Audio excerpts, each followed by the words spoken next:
दोस्तों, बिहार में चुनाव के नाम पर क्या चल रहा है? क्या मजाक चल रहा है? खुलेआम वोटों की डकैती की जा रही है और ज्ञानेश कुमार मूक बधिर बने बैठे हैं। हमने आपको इससे पहले दिखाया कि वैशाली जिले के हाजीपुर स्थित स्ट्रांग रूम में देर रात किस तरह से घपलेबाजी हुई, जिसकी तस्वीरें भी निकलकर सामने आई, जहां एक संदिग्ध गाड़ी स्ट्रांग रूम के अंदर जाती है और उसी वक्त सीसीटीवी कैमरे भी बंद हो जाते हैं। इस पर बवाल चल ही रहा था कि इसी तरीके की और भी तस्वीरें निकलकर सामने आने लगी जो चुनाव आयोग की कुव्यवस्था को उजागर कर रही हैं। वोट डकैती की ताजा कहानी कहां से आई है और किस तरह से ये चुनाव आयोग की स्वायत्तता पर सवाल खड़े कर रही है, मैं आपको बताता हूं। नमस्कार, मेरा नाम हिमांशु मिश्रा है, आप देख रहे हैं 4PM न्यूज नेटवर्क। दोस्तों, इस बार मामला समस्तीपुर से सामने आया है, जहां सड़क पर ढेर सारी वीवीपैट पर्चियां मिलने से हड़कंप मच गया है। आरजेडी ने इस पर ट्वीट करके कहा है कि समस्तीपुर के सराय रंजन विधानसभा क्षेत्र के केएसआर कॉलेज के पास सड़क पर भारी संख्या में ईवीएम से निकलने वाली वीवीपैट पर्चियां फेंकी हुई मिली हैं। कब, कैसे, क्यों, किसके इशारे पर इन पर्चियों को फेंका गया? क्या चोर आयोग इसका जवाब देगा? क्या ये सब बाहर से आकर बिहार में डेरा डाले लोकतंत्र के डकैत के निर्देश पर हो रहा है? जाहिर तौर पर भारतीय जनता पार्टी के शीर्ष नेतृत्व पर आरजेडी निशाना साध रही है। इसके अलावा कांग्रेस पार्टी ने भी ट्वीट करके लिखा है कि बिहार के समस्तीपुर में ईवीएम से निकलने वाली वीवीपैट पर्चियां सड़क पर फेंकी मिली हैं। ये घटना चुनाव आयोग पर बड़े सवाल खड़े कर रही है। चुनाव आयोग को बताना चाहिए कि किसके कहने पर वीवीपैट पर्चियों को फेंका गया है। सवाल दर सवाल खड़े किए जा रहे हैं, लेकिन जवाब के नाम पर कुछ भी नहीं मिल रहा है। इतना ही नहीं, समस्तीपुर से एक और फुटेज सामने आई है जिसे लेकर दावा यह किया जा रहा है कि यहां स्ट्रांग रूम में लगे कैमरों को लाइट रहते हुए भी दिन दहाड़े बंद करवा दिया जा रहा है। कुछ ऐसा ही नजारा हाजीपुर स्थित स्ट्रांग रूम से भी सामने आया था, वहां पर भी देखने को मिला था। अब समस्तीपुर में भी इसी तरीके का खेल हो रहा है, वही हाल है। इस पर चुनाव आयोग से जवाब भी मांगा जा रहा है, लेकिन आपको याद होगा योगी आदित्यनाथ उत्तर प्रदेश के मुख्यमंत्री की वो बात, गांधी जी के 3 बंदर थे, न देखने वाला, न कहने वाला, न सुनने वाला। चुनाव आयोग में ऐसे ही लोग बैठ गए हैं जो ना देख पा रहे हैं, ना कुछ कह पा रहे हैं और ना ही कुछ कर पा रहे हैं। और इन्हीं लोगों पर पारदर्शी चुनाव प्रक्रिया होने की जिम्मेदारी है, इन्हीं के कंधों पर। लेकिन इनके कंधे इस तरह से झूल गए हैं कि ये कुछ भी नहीं कह पा रहे हैं, कुछ भी कर नहीं पा रहे हैं, कुछ भी सुन नहीं पा रहे हैं। सवाल यह है कि सीसीटीवी बंद करके कौन सी निगरानी की जा रही है? कौन सा लोकतंत्र मजबूत किया जा रहा है? क्या लोकतंत्र की इसी डकैती को आम आदमी बर्दाश्त कर पाएगा? मोदी जी कट्टे का जिक्र करते हैं, यहां तो किसी ने कट्टा नहीं दिखाया। फिर सीसीटीवी कैसे बंद हो गए? कहां से आ गई इतनी सारी वीवीपैट की पर्चियां? क्या यह सामान्य बात है? बिल्कुल भी नहीं। लेकिन किसे क्या ही फर्क पड़ता है? कौन क्या ही कर सकता है? आम आदमी चिल्ला सकता है, हम जैसे पत्रकार इस बात को थोड़े एक मंच पर आकर कह सकते हैं।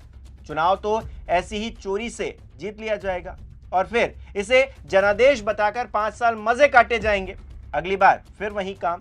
मतलब शर्म नहीं आती चुनाव आयोग को? इस तरह की घटनाएं अगर बिहार के अंदर हो रही हैं तो फिर ज्ञानेश कुमार गुप्ता क्या इसको लेकर एफिडेविट देंगे? राहुल गांधी से वो एफिडेविट मांग रहे थे, नहीं तो वो झूठे कहलाएंगे।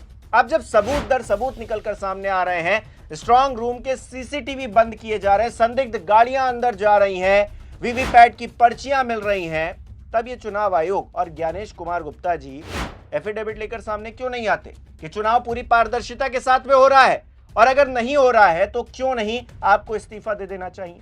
दोस्तों, जिस समस्तीपुर से 2-2 कांड निकलकर सामने आए, मैंने आपको दिखाया, एक तरफ तो वीवीपैट की पर्चियां मिल रही हैं, दूसरी तरफ सीसीटीवी बंद किए जा रहे हैं जो स्ट्रांग रूम की सुरक्षा निगरानी के लिए होते हैं। वहां की एक सांसद हैं समस्तीपुर से ही, शांभवी, वोटिंग को लेकर पहले से ही उन पर सवाल खड़े हैं। लोक जनशक्ति पार्टी रामविलास की नेता है शांभवी, उनका एक वीडियो काफी वायरल हो रहा है, आपने भी शायद देखा हो वो वीडियो।